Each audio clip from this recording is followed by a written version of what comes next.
Welcome to A Fresh Face in Hell. I'm your host, Jonathan Evison.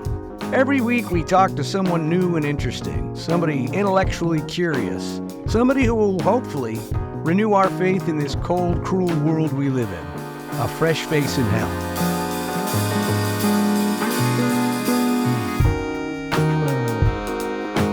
So, for my money, two of the greatest American institutions, or what's left of it, are public libraries and national parks. So me and the fam basically live in the Olympic National Park. It's our family playground. It's where we've camped like all 15 of its river valleys, all its rainforests. There's 4 temperate rainforests. We've been to all its alpine lakes. We've visited all its rugged coastlines. We've stayed at all the lodges. We've gone out of our way to find all the biggest trees of their type: fir, cedar, spruce, etc. But Team Evison has also made it its business to visit every national park we can in the summers. You name it: Yellowstone, Glacier, Tetons, Mount Rainier, North Cascades. We love us an old school trip in the family roadster, and I'm not going to lie, it was easier before the teenage years, but we're still soldiering on every summer. There's a lot of fighting in the car, but damn it, we're making memories. Today, we're going to talk to Will and Jim Pattiz, who are award-winning filmmakers and national park experts. Their website, morethanjustparks.com, is an amazing resource. You should check it out. They have ranked all 63 national parks in order, and we're going to talk about that today.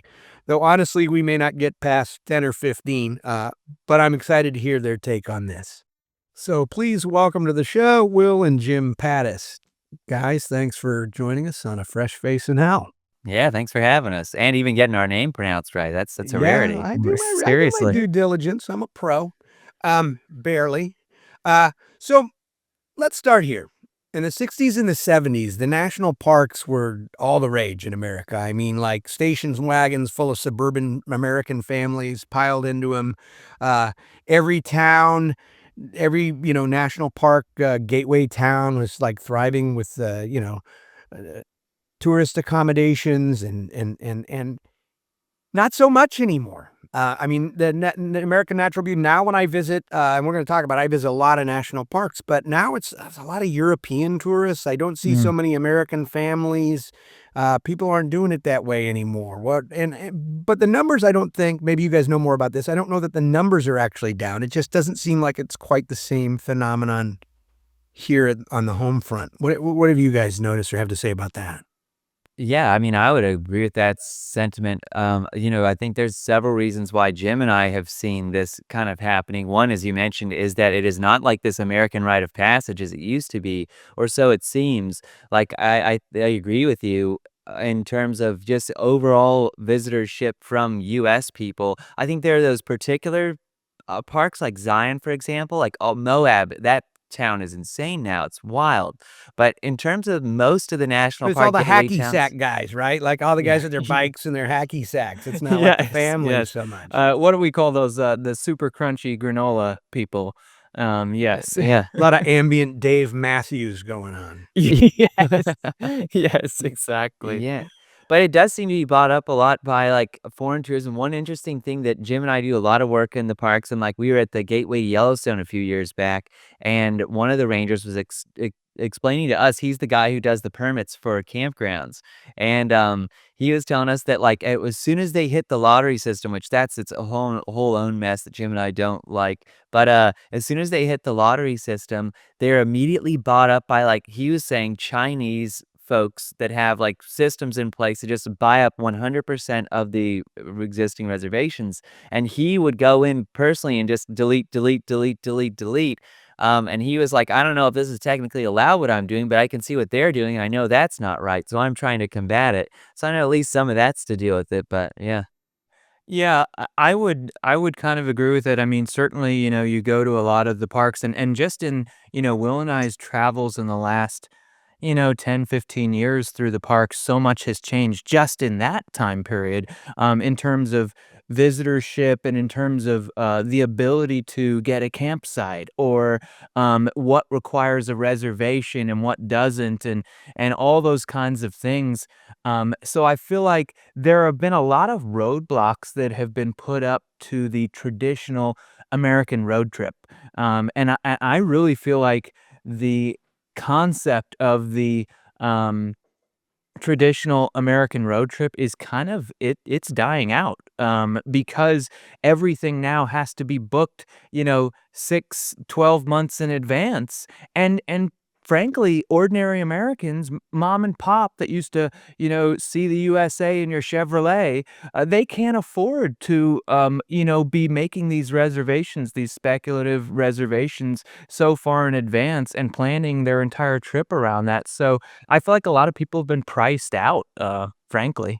And you nailed it too with the reservations. I've been camping at Kalaloch long before I had a family too, but with my family for the past 15, but overall like 30 years camping there.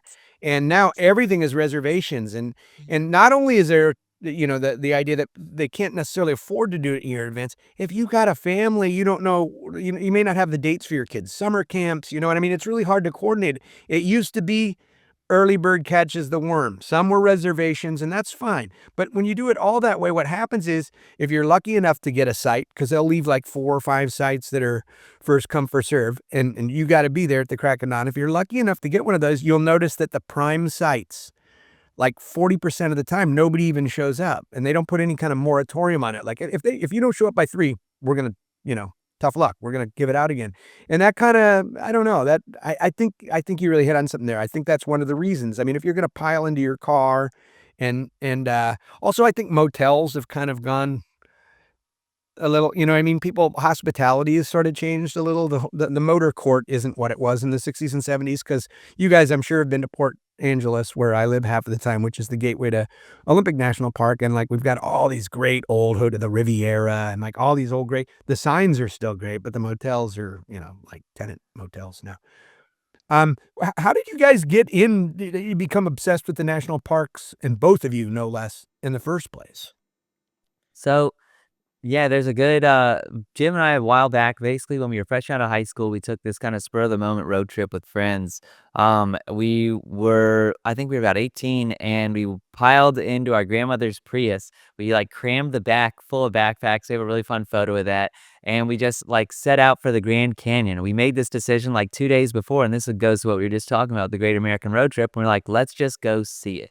And we headed out west, and we got as far as a Petrified Forest National Park, and it was our first ever national park experience as an adult that we could remember, and it was life-changing. We stepped inside a petrified forest, and it was like setting foot on another planet. You look around, and there's these, like, blue mesas and striped cliffs, and there's, like, a thunderstorm in the distance and even a rainbow. Literally, all that's missing is a unicorn, and maybe we even saw that, we'll have to review the photos. But Jim and I are just in awe, and we were looking at each other, and we were saying, like, "My God, like, how have we gone our whole lives and never had this experience before?" And that kinda melted into, like, how many other people have not had this experience, how special these places are, and thus kinda More Than Just Parks was born, which our mission is we basically believe that greater awareness leads to greater conservation in the long run. There's certainly some growing pains along the way, but the more that people know about how amazing and beautiful these places are, the more they're going to care about protecting them. And so we set out to film all of the parks, now all of the forests, and beyond. Hey, Jim, how is Will as a traveling partner? Does he talk the whole time in the car? Is he always the one talking and you're just kind of Um, actively you listening know, down there in the No, it's we pretty have good that two brothers can travel together this much because, it is. We get a lot of questions about that. I think for Will and I, we're actually pretty good road trip companions. We have a lot of the similar interests and things like that, and we're constantly riffing on, different things that are not even park related or whatever. If you asked me, I could tell you the best gas station coffee, depending on where you are in the country, those kinds of things. But no, where Will and I kind of butt heads with what we do is the filming in terms of after we've filmed editing, that cutting room floor is vicious. We both have shots that we want to make the cut, and somebody's gotta give at some point, and so that gets a little cutthroat, but yeah, no, we have a lot of fun on the road. So that's interesting about the filmmaking, though, because you guys don't have like super defined roles. Like I kind of Yeah. get the feeling the Coen brothers have kind of a like, Joel does this and Ethan does this, but you guys both shoot, you both direct, you both. Well, Yep. that's impressive. You guys, so the way I found you guys, and I've done some deep dives on you, is that I love rankings, and I think they're fun. You guys actually ranked all 63 national parks in order. Um, can we talk about I wanna get into this list. God knows we're not gonna be able to get in. I'm not just gonna go through all 63. We'll be lucky to get 10 or 15. But, tell me a little bit about the criteria behind the rankings, because there's like 5 bulleted points or Yeah. something. Yeah. Exactly. So, like, this year we kinda revamped it, and, like, you can even find I was looking at it the other day, I saw there's, like, a Reddit thing about our rankings, and everybody on Reddit hates it. And so that was and I just reading through everybody's comments, and I was like, "Well, that I think some folks make some good points, but I also think people just don't read what our criteria is." So, there's 5 points. One is scenery, one is accessibility, one is recreation, one is crowds, and one is amenities. Crowds is a newer one, and I should say they're all weighted differently. Scenery in our recent rankings gets the most amount of points. It adds up to 50, and scenery gets 14. Accessibility gets 8. And what we mean by accessibility is like take some of these Alaska national parks, for example, like Gates of the Arctic or Wrangell St. Elias or like Kobuk Valley. It can be the most amazing place on the planet visually, but if you and I can't get to this thing, then, like, that's gonna cost you points in our rankings because these are basically for average Americans making it to these places. And so, I don't think a lot of people understand that in our rankings, and then, like, accessibility is also the roads within the national parks. If they're not good roads, then, like, you can't get to the cool things, and you can't have that experience yourself. And Re conversely, the crowd thing, like, I mean, we all know Yosemite's breathtaking, but sometimes, I mean, it's a traffic jam. And that definitely, you know what I mean? It's like, the valley's beautiful, but it's like the experience is not, you gotta keep your eyes on the road or you're gonna get in a fender bender. Crowds can have a major, major impact on your national park experience, and anybody who doesn't think that is kidding themselves, frankly. I mean, just look at Zion National Park compared to where it was 10 years ago or something like that. I mean, the place is absolutely bananas with tourists in there. You can't go anywhere. Just it's jam-packed, and this that doesn't even have to be the summer anymore. And so yeah, that's gonna suffer on our rankings because, it's a breathtakingly gorgeous place, but I mean, a lot of the enjoyment gets sucked out of that, and even when you wanna go on a popular trail and it's just like it's jam-packed with people, is that really why am I going at that point? Am I going to just check off, a bucket list thing or to be able to have social media bragging rights, you know? I mean, to me, it just I feel like, why are you going to a national park? What is your purpose? Is it because you wanna take the same picture that somebody else took, or you wanna be able to say you climbed Angel's Landing, or is it because you think these places are beautiful and you wanna have an experience in nature? And I would like to think that, people have that sort of lofty goal in mind, with some of these places. I know that I'm not right, that many people, have other motives, but I don't know, to me, yeah, the crowds are definitely gonna have a major impact on one's experience, and I think well, go ahead, Will. I was just gonna say, like, that's the nice thing about these rankings, though, is if scenery is your thing, boom, just rank them yourself by our scenery scores. Yeah. Or if it is all accessibility, then rank them by that, and I think that's the thing that folks kinda miss Well, sometimes in these I think rankings. another point to be made here is I did an article a while back on the different national park designations. So you have like a national park service designations. You have national historical parks, national battlefields, national monuments, and it goes on and on. And these designations have different levels of protection, but it also they mean different things. And so I think some people have a different definition of a national park than might be the actual definition of a national park. Because our thing is, a national park, you ought to be able to go there, and it ought to have campgrounds. It ought to have developed amenities. It ought to have, the crowd shouldn't be too bad, hopefully, but the there's a difference between like national park and wilderness. Some people think, oh, you know, these Alaska national parks, how can you not rank them in the top? They're so jaw-droppingly beautiful. Well, if I can't get to them, and if once I do reach them, there's not a single road within the park, there's not a single developed amenity whatsoever. I mean, It's it like it's like an episode of Bear Grylls to get to some of these yeah, like, things, and how it's like can you compare that to like a glacier national park or something or where Olympic in your yeah, backyard. yeah, there you Right, and go. that's here's where I think you guys nailed it, and I think I'm about as qualified as most of the people looking at lists because 'cause I've been to a ton of national parks, and, I think your criteria is dead on, and I think that, like you said, you can break it down if there's certain things you prioritize. If you're a real backwoods, like, I'm if seeing the national park for you is 3 days in the backwoods with a bivouac tent and, a can of Sterno or whatever, you're looking for a different experience.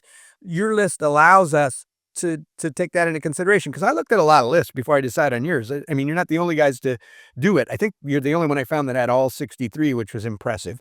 But, I gotta say, you nailed it because Olympic is number one, and because it really does check all the boxes. It's in my backyard. I mean, first of all, you've got saltwater, alpine, lakes. I mean, you've got basically it's got to be one of the most diverse of the parks.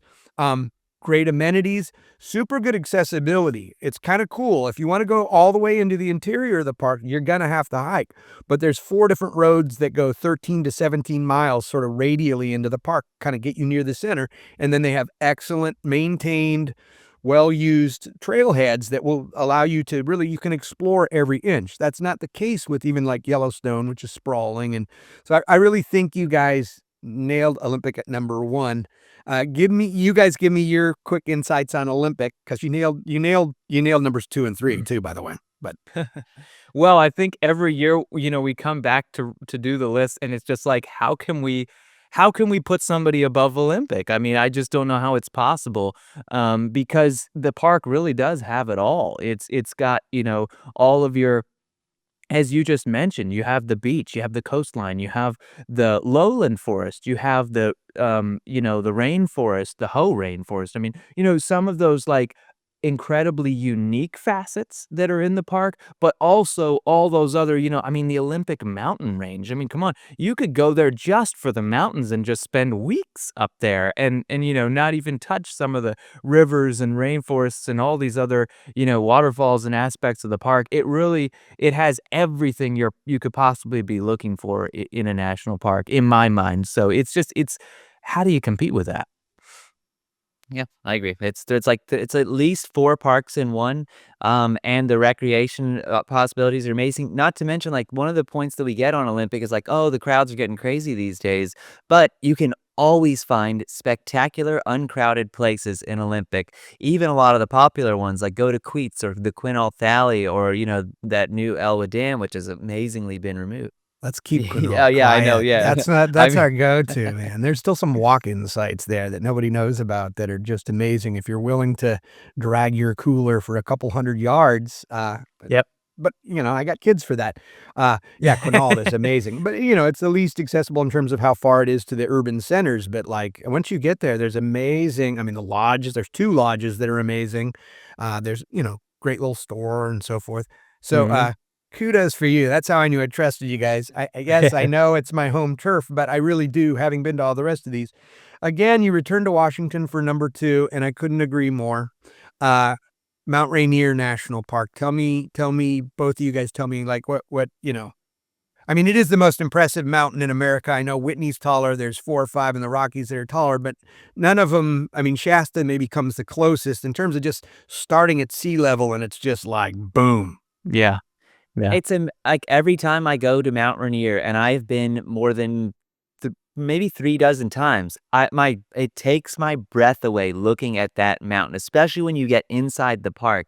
Your first, like, good glimpse of it is literally comparable to looking down into the Grand Canyon, but you're looking up, and you have these glaciers, and it is the most heavily glaciated peak in the contiguous 48, and they are massive. Words cannot describe how just breathtaking that view is alone. Not to mention, it's kinda similar to Olympic, where you do have this kind of loop loop that goes around the park a bit. It's a little less connected in that way, but then you have these roads that go in and all over. The accessibility is amazing. The recreational opportunities are awesome. You have the Wonderland Trail, which goes all the way around it. So if you're a big time backpacker, that's an awesome experience you can have. In terms of scenic beauty, and even when you get to the Alaska parks, you don't beat it once you're inside of that park. It's unbelievable. Yeah, and then you got Paradise, which is up close to Yeah. 6,000 feet. And what happens is the mountain just gets closer and closer and closer until you're on it, but you still have that same view of the dome. It just gets close. There's something sort of satisfying about that, you Yeah. know? Oh, Mount Rainier is one of those places, it's just full of superlatives. And every time you go, you just there aren't enough things you can say about it, just smacks you in the face. I kind of think of Mount Rainier as one of those places where you come up to it. It's not terribly far from, urban centers and things. It's not too difficult to get to from Seattle or what have you.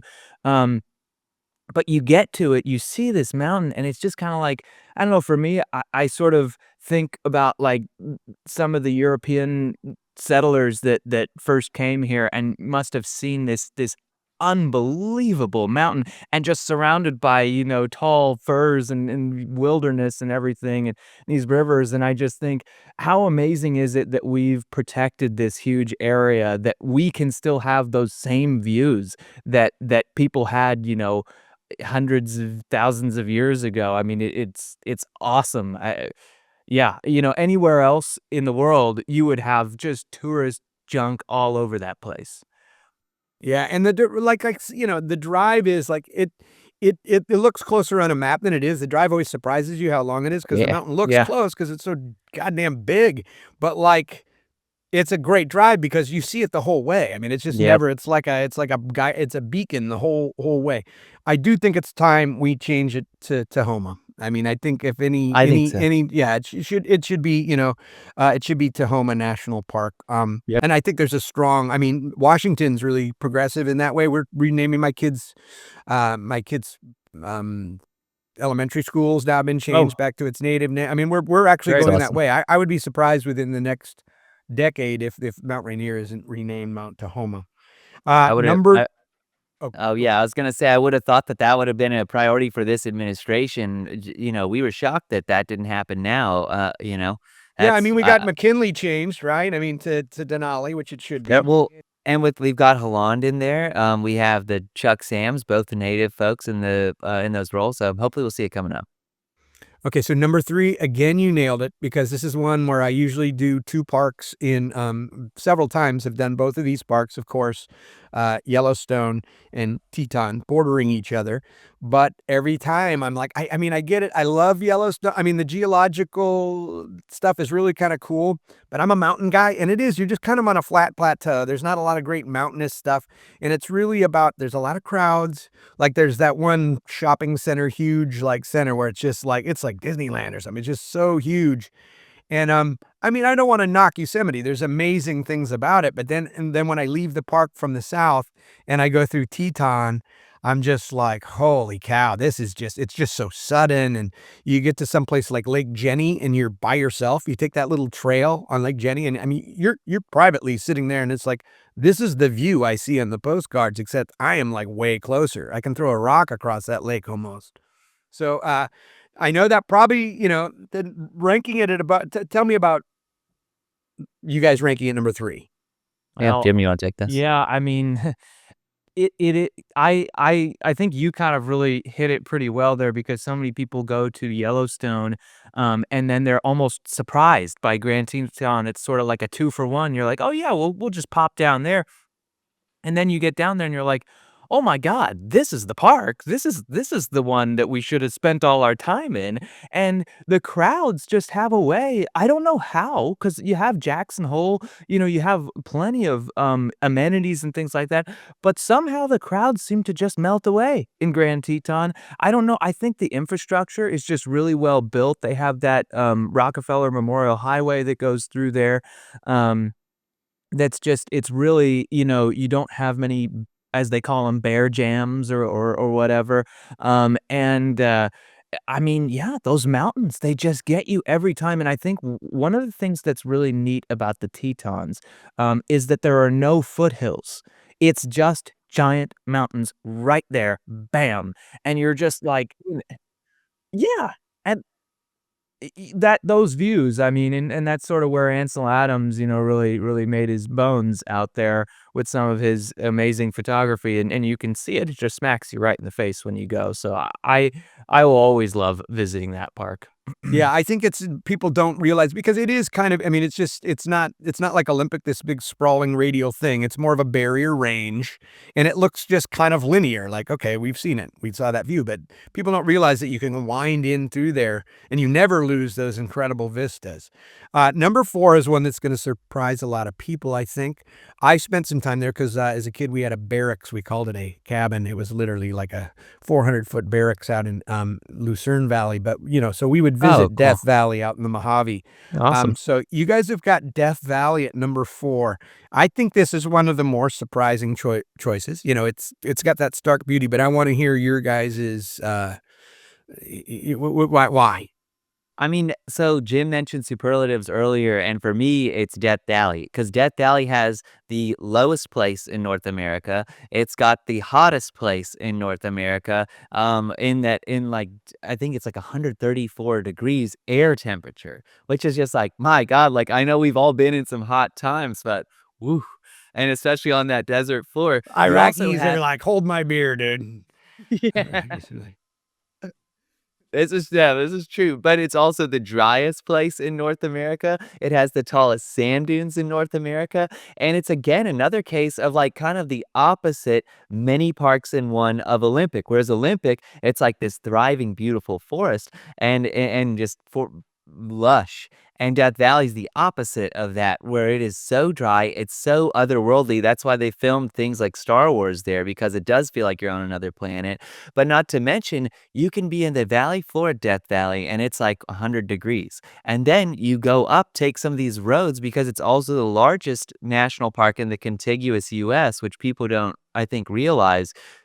You drive up to the top of these mountains and it can be a cool 65 degrees when you get way up there. Even in like April, there is snow on the peaks in Death Valley, like Telescope Peak.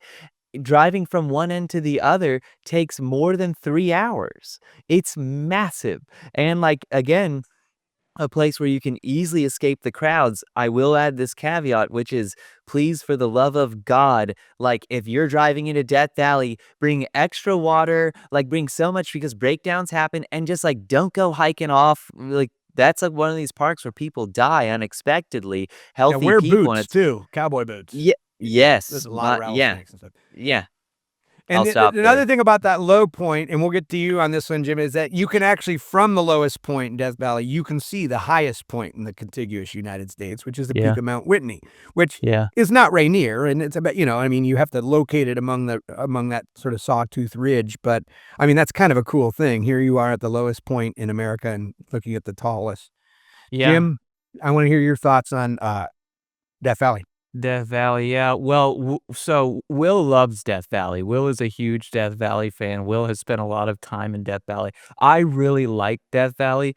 I think this was one of the ones, frankly, where, um, you know, I probably would have put Glacier ahead of it, but we had to sort of make, we had Yeah, different I wanted ones to that ask we about had that to eventually. compromise on, and that was one where I was willing to budge. I love Death Valley. It is amazing, and it is one of those places where, um, there's sort of that, like you described, that juxtaposition of being, down in Furnace Creek, it's 130 degrees, and yet I'm looking up at this mountain range and seeing the tallest mountain out there, off in the distance. And then I can drive from that low point up to into some of these mountains, and I'm still in the same national park. I mean, that's pretty incredible. And then also the sand dunes and things, one of our favorite sort of hidden gem national parks is Great Sand Dunes National Park in Colorado. And, this is a place where you can kind of get that feeling without having to go to that park, which is pretty remote in Colorado. So there's a lot to like about Death Valley for sure, more than people would realize. Yeah, I hope you wear a hat, Will. You're not looking at Will, I am, but Will does not. He has shorn his hair, and I'm just kind of mad. I mean, if you forget your hat along, so bring water. And if you don't have a lot of hair on your head, definitely bring a hat because, we dwelled out there and it was brutal. Number 5, totally. I mean, it's really hard to. I mean, you could, if you look at just natural beauties, I mean, you could put Glacier even higher in that respect. I would say my advice, if you're going to Glacier and you're coming down what is it, the road to the sunrise or Going to whatever, the sun, yeah. going to this, make sure you got good brake pads because your brakes, just everybody's brakes smell coming down that thing. It's got to be like a 10% grade for just miles and miles and miles. Um, and yet I don't think a lot of people really know. I mean, nationally, like, people in Vermont don't really know that much about Glacier. I mean, I mean, natural beauty wise, though. I mean, take it away, guys. Well, we talk about, we've talked about Yellowstone and some of these other. Glacier is one of those original sort of, we might call them granddaddy national parks, and it's one of the original ones. The railroad built these grand hotels that are there back at the turn of the century, and it was part of the See America First campaign where they're trying to get wealthy Americans to vacation in the United States instead of going to, say, the Swiss Alps and things, which is why they actually built the Mini Glacier Hotel as a sort of the Swiss chalet style.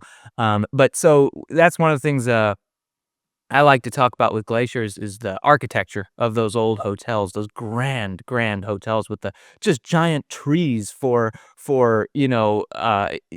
walk into the lobby of the Glacier Park Hotel, and I mean, it's supported by trees. I mean, massive trees and just logs everywhere, and it's just really incredible. But then obviously you get to the park and it's just like, I mean, I think it was FDR who's, said that it's more beautiful than the Swiss Alps, and why would you go to the Swiss Alps when you can come to Glacier National Park?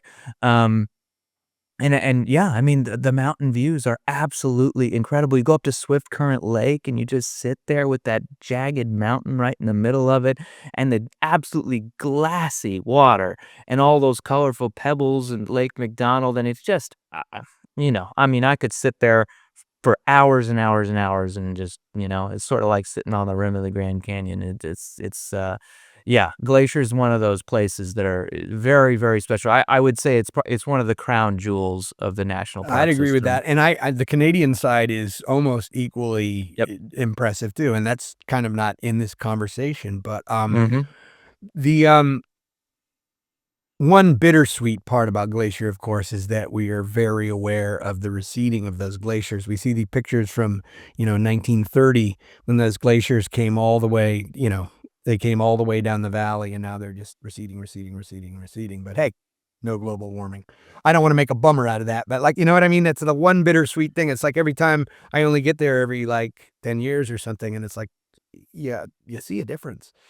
Um, so number 6, moving along, is, probably, I mean, besides arguably Yellowstone, probably the most iconic of the national parks in the American consciousness. Again, Ansel Adams plays heavily into this, and that is Yosemite, which I have a feeling might be higher.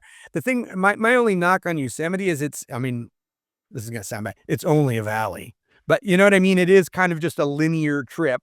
I mean, there are lots of hikes and stuff. Maybe you guys can open me up to some new possibilities there. But because I've been to Yosemite a lot, being a 5th generation Californian, and much of my experience of being at Yosemite really is just the crowds.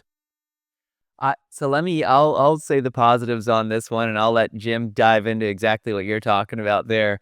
I'd say on the highs, it is just the tunnel view when you go in through Yosemite and you do see the valley for the first time. That is another just like it takes your breath away. It's an emotional experience. It is a wow, especially when you get out of your car and you hear the quiet, especially if you're there like at sunrise when there's not many cars and you just hear the quietness of it all and you just see probably the most spectacular landscape you've ever seen in your life looking down in that valley. I highly recommend anybody to go there during sunrise because there's way less people and it is magic. But it has sequoias in Yosemite. Valley as well, or in the valley, but also elsewhere in the park, like the Mariposa Grove, for example, or if you go up to Tuolumne Meadows, that's another beautiful area of the park. You have Tioga Pass, which is another great area, not inside of the valley, Jonathan, but it's another great area you can go. And I do think Yosemite is one of those perfect examples of hike 20 minutes off of the main road and you're going to get away from the crowds. I think everybody has to see the valley, especially as an American. I do think it's kind of a rite of passage, but spend a little time there and then spend the rest of your time at somewhere else in the park, like Tioga Pass, where you're going to get a much more meaningful experience. Yeah, you said it. I mean, I guess that's one went to more when I was young, so it's kinda like dad's like, "Back in the car," you know what I mean? So, like, I probably that's why my experience, because I haven't been to Yosemite in many years. In fact, the last time I was down there, I actually what is the valley next to it? The one they dammed for the Sacramento? Hetch Hetchy Valley. Hetch Yeah, Hetchy was yeah. almost equally. I mean, you see Ansel Yes. Adams, photograph that too, and that was, oh, man. I mean, I know Tragic. California needed water, but, like, that's just right up there with Yosemite, but now not so much because, we lost so many of the peaks because of the Yep. That was Right. actually, it's an interesting story about Hetch Hetchy. They dammed that because, San Francisco wanted the water, and I think what's so ironic about all of this is, number 1, San Francisco here, one of the most, progressive cities in the country, and yet they're still drinking water from Yosemite National Park, which is really sacrilege. I mean, and, they dammed the park, and they're still just, just sucking away the water from it. And you had, the mayor, I believe it was the mayor of San Francisco at the time, became the Secretary of Interior. So it's kind of an inside job that they were able to dam Hetch Hetchy, and it set a really scary precedent for because national parks are not supposed to be able to be touched like that. So very dangerous, but yeah, that was, you look at some of the historical photos there, and it was absolutely stunning, and yeah, like you said, just about as beautiful as the valley that we visit today. So yeah, that's one of the more tragic, parts of that. Actually, in the, George W. Bush administration, they looked at, reversing that, taking out the dam and everything, but the costs and everything just got to be, too much, and they just said, "Yeah, we'll leave it in place." They But did maybe with the that'll be Elwha Dam something. as well. They finally Yeah, took the Elwha, but that's how early that was in the works, and I wrote a exactly. novel called West of Here about the removal of the dam, and I just got lucky. Like, I didn't know I thought it was never gonna happen, so it was almost speculative in that respect, but then, like, right about the time the book came out, they actually removed the dam. Um, okay, and the one thing I don't wanna sidetrack us, but it's like a little bit of a myth about how progressive San Francisco is. Let's not forget it's a hearse town. It's a total robber baron town. And as progressive as it is, it's always sort of been the stage for some East Coast movement. I mean, gay rights started in the Village. The Summer of Love sort of started in the Village. A lot of this progressive movements, they kind of move west and then they become the media, they get the media attention there. And so San Francisco gets the credit, but it's always been a robber baron town, since the Good gold point. rush. That's a whole other episode right there. So moving on to number 7, and correct me if I'm wrong. The Grand Canyon National Park, is that actually a national park designation, or is that a did it be? Is that somewhat recent? The last couple decades that it's become a national park. Wasn't it a national monument before? Is it? No, so you may be thinking, so it's always been a national park, but well, not always. Theodore Roosevelt proclaimed it as a national monument, and then it became a national park shortly thereafter. But I believe it was Biden who just recently did a national monument for the surrounding area, and I believe it's called the Grand Canyon Parashant National Monument. And so you may be thinking of that. There's an additional monument outside of the park boundaries to kind of protect more of that area. That's Um, probably what I'm thinking. Now, yeah. this is one where I think a lot of people, you guys could probably dig into this a little bit. A lot of people just kind of stand on the rim and go, well, here we are. We went through Williams and here we are standing on the rim. Maybe we could drive around and see it from the other side. I think this is one of those parks that offers more than people take advantage. I mean, you can ride the burro down into the thing. There's rafting and It's tricky because this one is like I want to agree with you, but it's tough to because like for example, Jim and I have hiked to the bottom of the Grand Canyon. Having the story, it's one of the coolest things we've ever done. in the moment, we were so foolish. We like that was part of that spur of the moment road trip. We made it to the bottom, and like we packed the dumbest stuff down there you can imagine. We literally had like a 10, I kid you not, a 10-gallon silver pot that was just in our backpack for, you never know if you're gonna need to make pasta for the entire village. Yeah, 12 cans of chunky soup, you know? Yeah. But I will say, like, it is one of those ones where the hiking, like, you can hike around the rim, which is great. As soon as you start hiking down, it can become unless you're planning it out, can become a dangerous situation because every step down's a step back up, and it's hard and it's steep. I will say go to the North Rim, like, nobody goes to the North Rim. Go, like, it's magic, it's amazing, like, I had the, privilege of going there a few years ago for the first time, and it is every bit as stunning, way less crowded, and there's bison there, there's pronghorn, there's, aspen trees, there's elk, like, it's alive, and it's such a cool thing, so that's and the sun rises there are spectacular.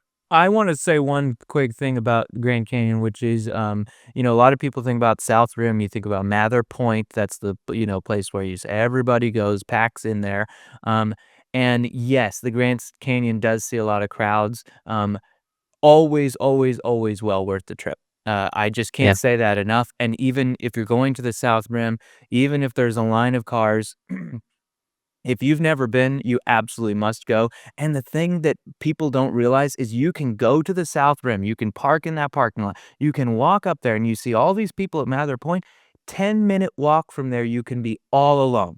You can just go out on your own little outcropping somewhere else and have the same, or virtually the same amazing views and just sit there and just listen to the ravens cawing in the distance and hear that wind, sort of blowing through the canyon and just, sort of ponder its existence.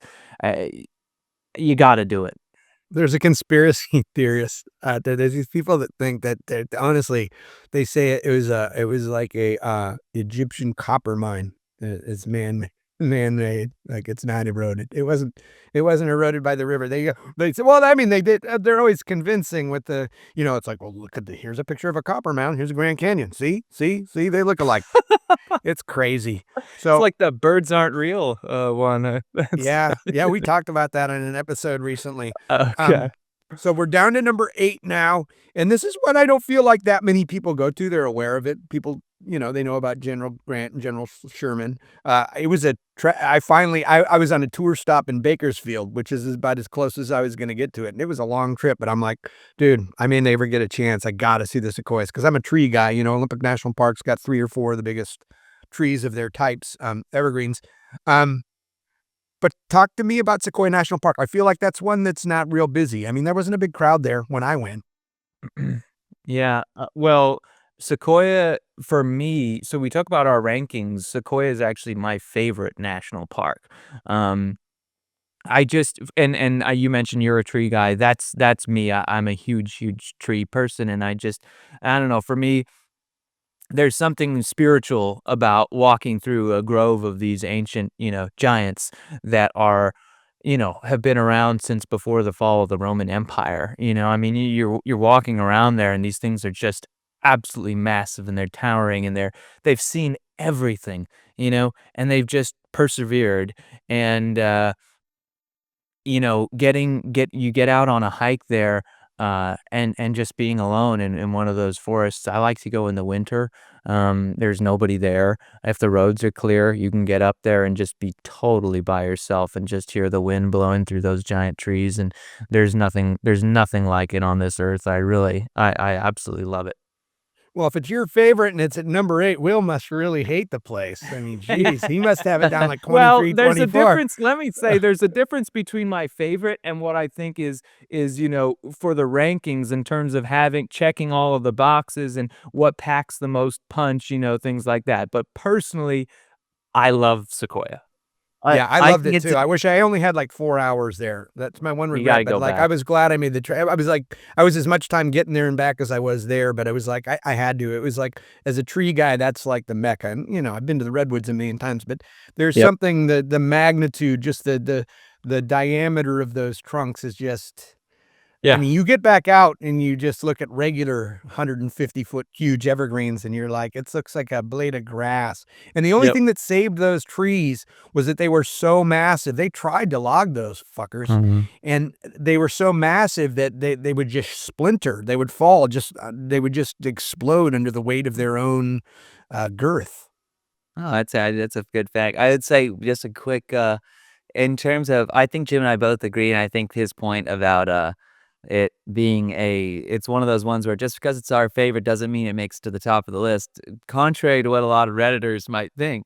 But I will say, on the downside of Sequoia, my first memory of it is waking up, being awoken by Jim at like 4 in the morning in Palm Springs, where we were there with a bunch of friends, and we had made a road trip across country. Jim wakes me up, and we had had a probably irresponsible amount of alcohol the night before, and Jim's waking me up, and I'm like, "What is happening?" And we make the drive from Palm Springs to Sequoia, while I am just horribly, horribly Oh, you're hungover. like, "Oh, what's the big deal? It's just a tree. Give me 4 Advil."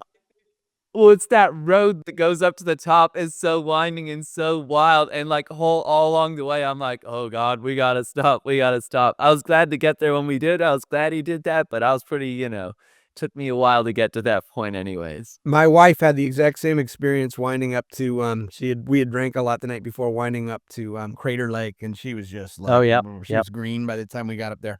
So we've gotten all the way to number 9 before I haven't been to one of these. I've had personal experiences everywhere but Great Smoky National Park. Great Smoky Mountains. Now, Oh, that's the first one of the top 10 I haven't been to. and that's a shocker. I Yeah. don't Because think it it's a Well, I was just yeah. gonna say it's the most visited national park in the country, and that has a lot to do with its proximity to population centers, but that's interesting. You go ahead, Will.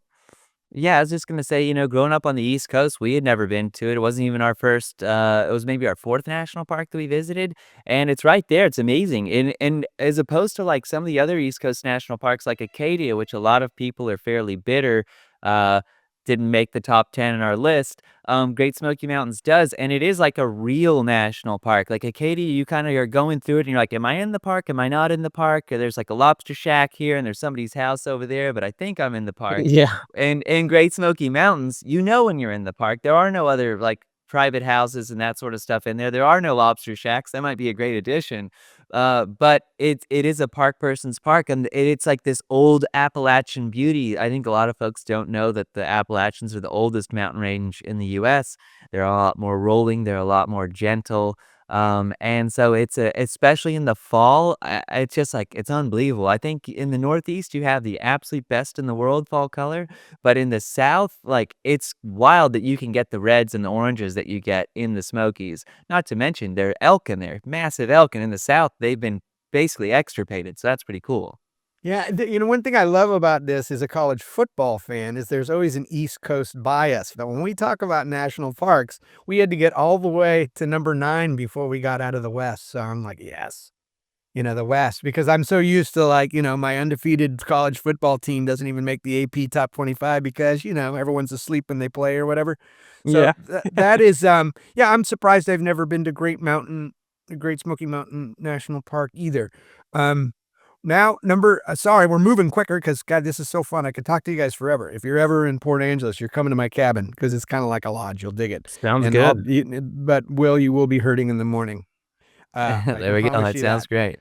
So Denali, this one is, I mean, I got it. This one's just kind of exotic because most people will never get there just because, Mhm. regardless of how accessible it is once you get there, it's just, it's way up in Alaska. So. Yeah. Yeah, it is a great point. I mean, it is Denali is one of those ones. I mean, we were just talking about Mount Rainier, and how that mountain smacks you in the face. I mean, Denali is the mountain of all mountains in the United States. And Arguably in the world, because, I mean, look at the Himalayas. I mean, they start at 15,000 feet most of Right, the. exactly, and this one is just rising from the ground floor all the way up, and it doesn't have, like, yeah, you're not already way up there and have all these other peaks surrounding it. It's just that's why they call it the high one. That's what Denali translates as, and yeah, the neat thing is you can go to Anchorage and you can visit Denali National Park, as opposed to, most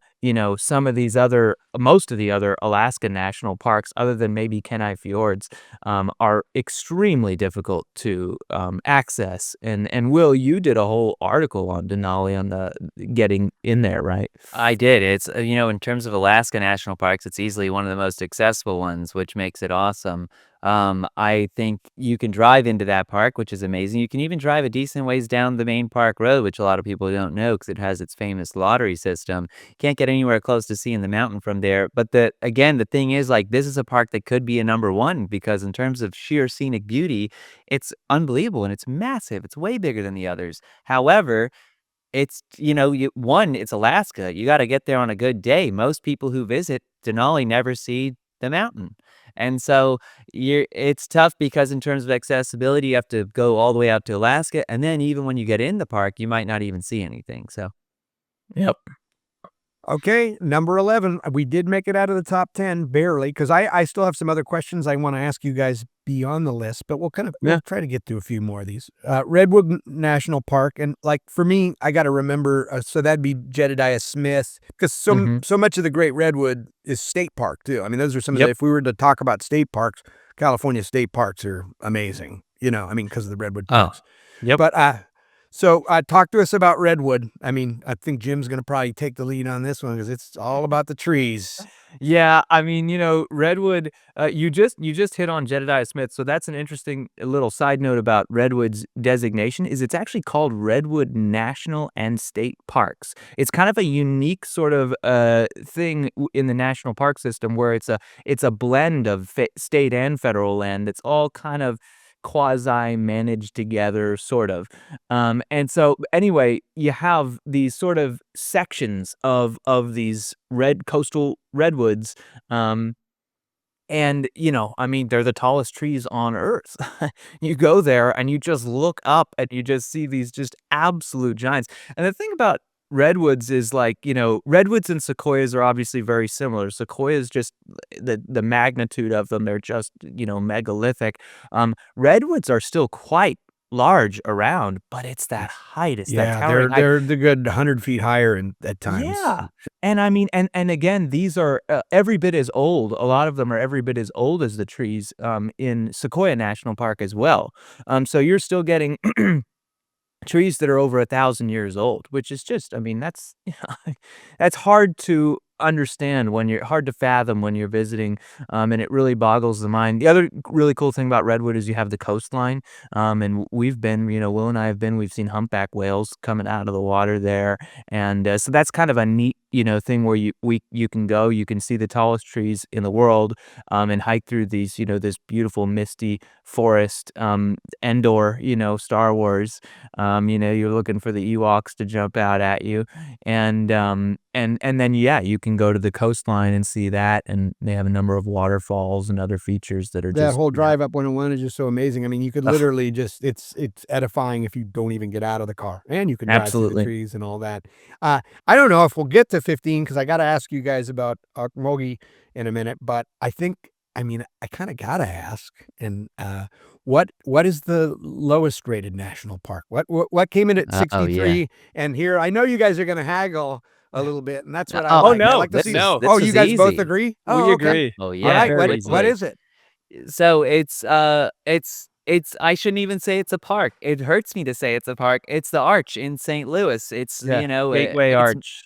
it's so weird. It's so clearly that I mean, this was done during the last administration, and it was just haggling by the senator at the time. Like, if you read the thing about when Jim kind of alluded to earlier, when you talk about a national park, it's about its scenic value and its cultural value as well. But the scenic part is just such a huge component to a national park. And you get to Gateway Arch, I think it is 1/5 the size of all of the next smallest national park, which is also very small, but it's like less than 100 acres or around 100 acres or something.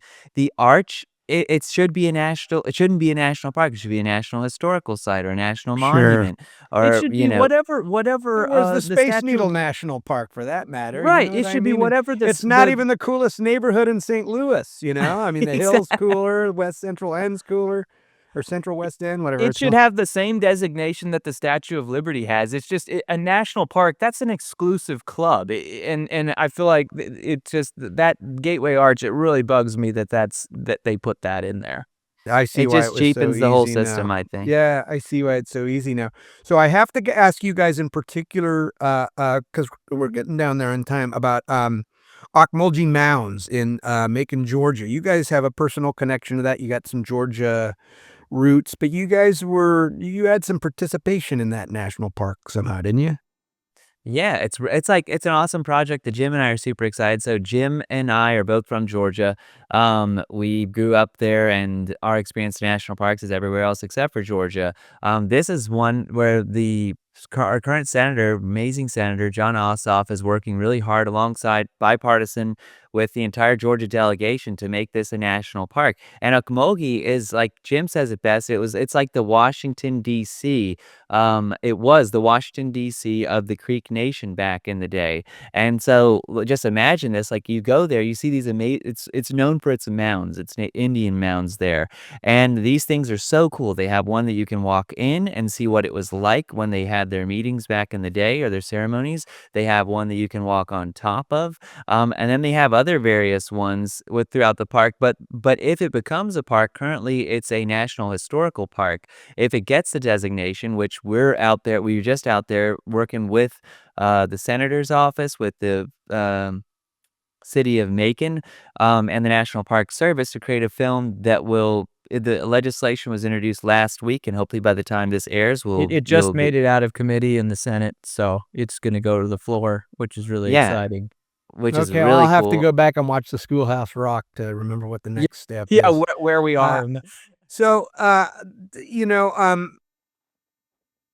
I hate ending things like this because, like, every time you go to one of those amazing, like, the huge, the IMAX theater about the Arctic or anything like that, you see all this beautiful footage, and then it's the end, but it's all in threat. It's all threatened. Yeah. And so, I mean, we need to talk about preservation to wind this up, the grim business of the upcoming administration and Project 25, et cetera. I mean, we're dealing with some people that, I mean, nothing would surprise me. I mean, if they defunded the parks, that I'm expecting that, but like, Yeah. I mean, I could see these scoundrels selling them off. I mean, so let's talk about some boots in the ground stuff. I mean, I know you guys are activists, so give me a couple minutes of messaging that maybe will say, "Hey, there's something we could do."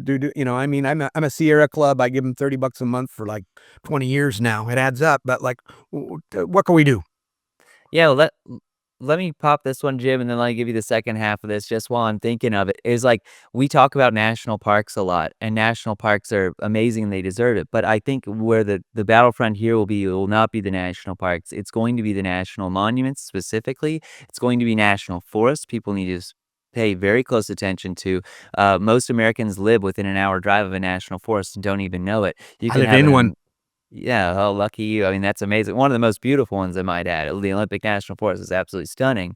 But most Americans live so close to these places. You can have a say in this. You can easily have a say. They're always doing plan revisions. There are always public meetings on this stuff, but they don't. The government, I think, intentionally doesn't do a good job of publicizing this. So research it, look it up. I think, especially in the coming years, it's going to be very important. It's going to be something where we all need to be active in this. And if you write your congressman, I mean, public lands are the most popular thing there are.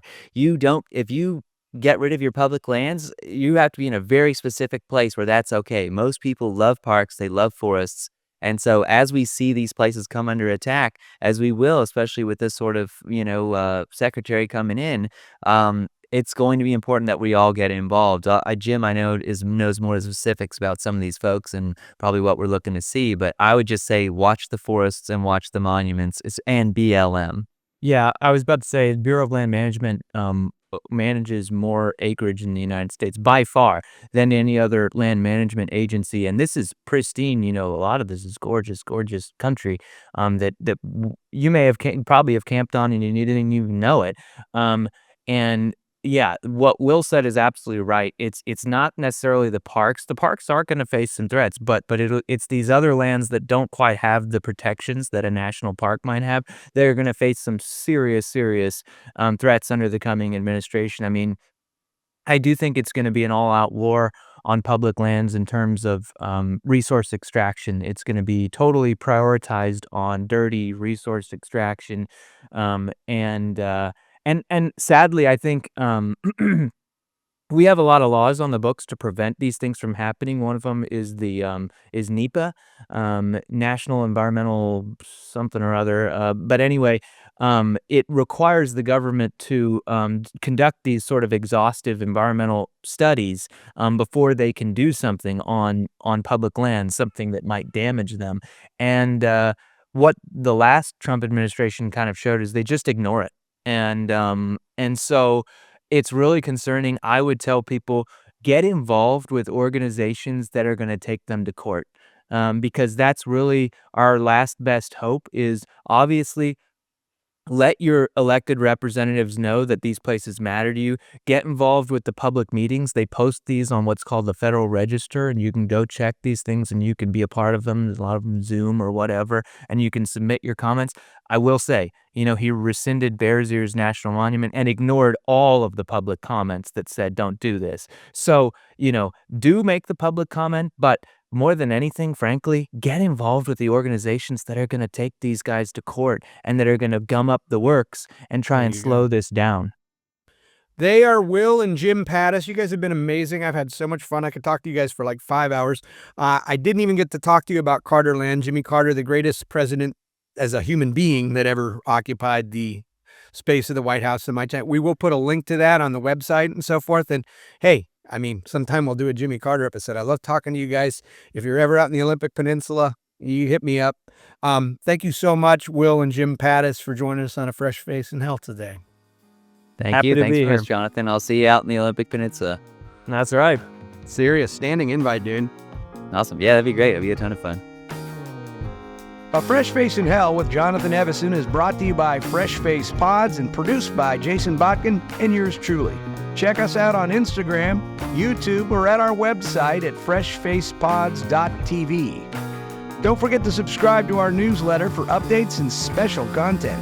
And if you love the podcast, by all means, run out and buy all of Jonathan Evison's award-winning novels wherever books are sold.